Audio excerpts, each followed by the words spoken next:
as the nation hunkers down and tries to avoid getting sick, it's easy to think about the workforce in two groups, those people working from home and those working inside hospitals. But there's another frontline group that's at risk and that people are not talking enough about, that's for sure. And these are professional caregivers. Janet Smith represents those workers, and she's here with us to talk today about how they are risking their lives to care for vulnerable people. Janet, thanks for joining us. I really appreciate it. You're welcome. Janet is the president of the 400 some odd member Local 919 New England Joint Board Unite Here since 2017. You've been a direct support professional at the Richmond Community Services for 10 years from Jamaica, like much of your membership. Can you talk about what it is that you're doing at work now and what your people are facing as we continue to face this crisis?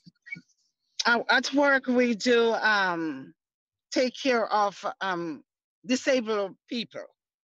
I mean, and there are workers here, you know, in this field, we are a DSP, direct support provider.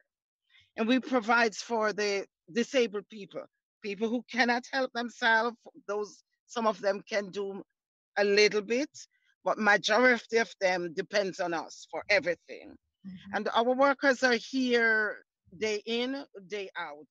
They are short staff, really, really short staff. So sometimes they have to do like double shift, triple shift right now because it is so short. And the workers are here and they decided they're willing. They leave their family and they come here to take care of the individuals. And all of the workers where they're asking is for a little bit more understanding from our employer. Mm-hmm. Because we're here. Go ahead. Janet, are you given the proper, I noticed you have just one of the paper masks. Are you given the proper, you know, protective equipment to, I mean, you're clearly, you can't social distance when you're doing hands-on care with other people. Can't. This is the mask we have gotten. Now, if one of the residents really comes down with the disease, then they gave us the other mask. Because as you know, it is short staff. It is short, the mask is short worldwide. So they give us this to wear and they give us a steamer to steam yourself when it comes in the morning and just gloves. Wow.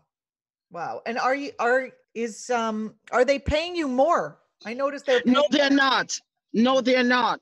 The workers are asking for hazardous pay and they're not giving it to us. They're not paying us nothing more.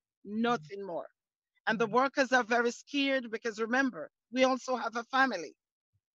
And when we leave here, we have to go home to our family. Some of the workers have to take public transportation to get back and forth to. And you know what the transportation is? It is, they can get anything on it, but they still come to work to provide for these people.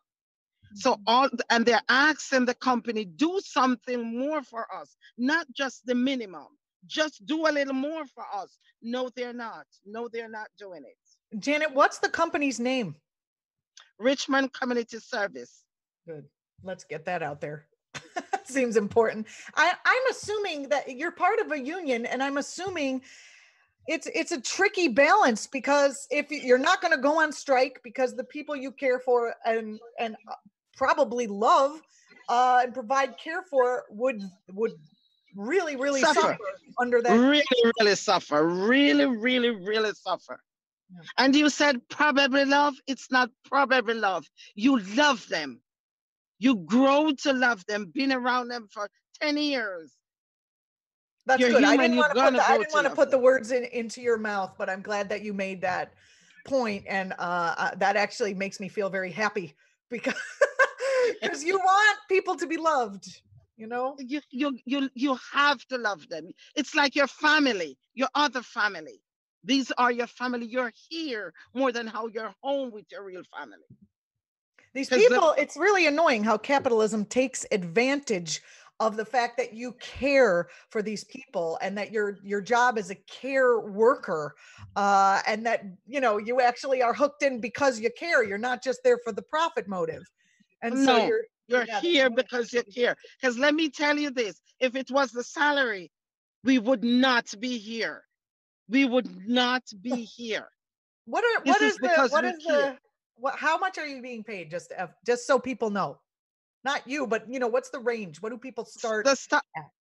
the starting rate here is like the minimum wage in Westchester, which is like $12 and some cents. Mm-hmm. And as you come in and you do your med pour, they give you another 55 cents.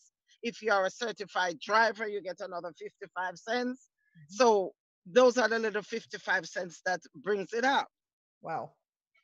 But what the DSPs are saying, McDonald worker, we don't have the responsibility we have. We have to give meds, we have to cook, we have to clean, we have to shower them, we have to take them to their appointment, we are their driver, we are their therapist, we are their nurse, we are their chauffeur, we are everything, everything.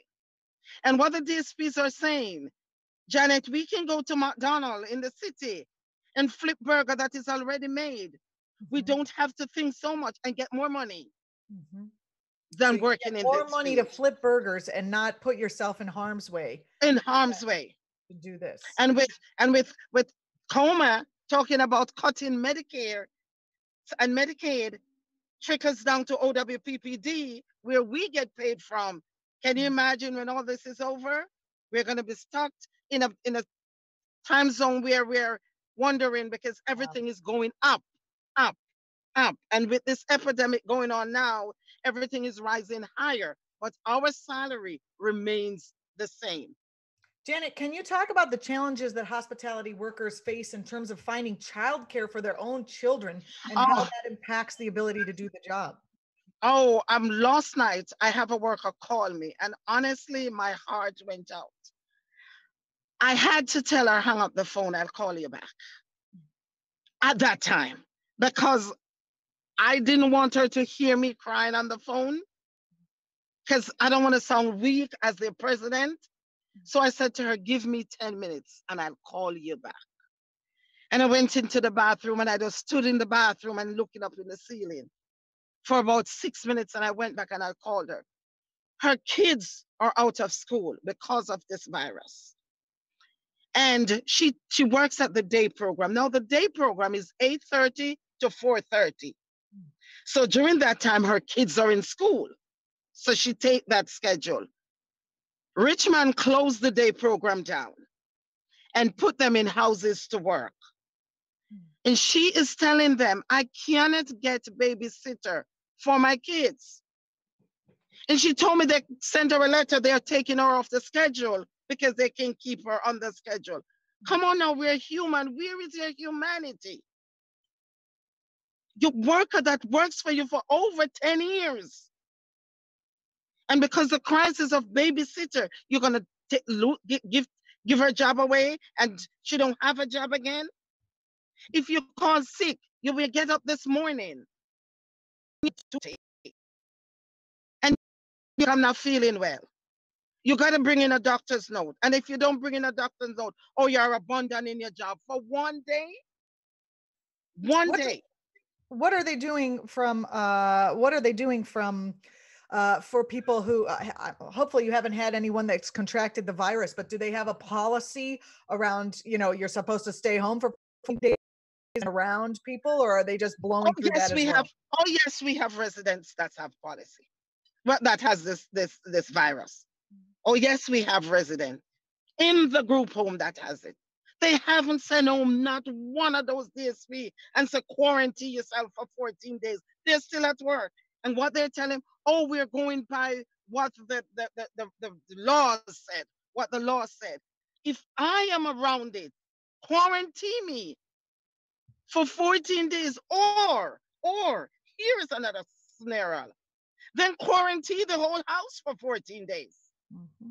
Oh yeah, right. That means nobody goes out, nobody comes in. So it stays where it is in the house for 14 days. But when you're going to tell me, oh, you can go home, you go home and you come back, and it is right in the house. Mm-hmm. So I can take it and give it to my whole family and people that I see on the street. And they're not thinking about the DSP.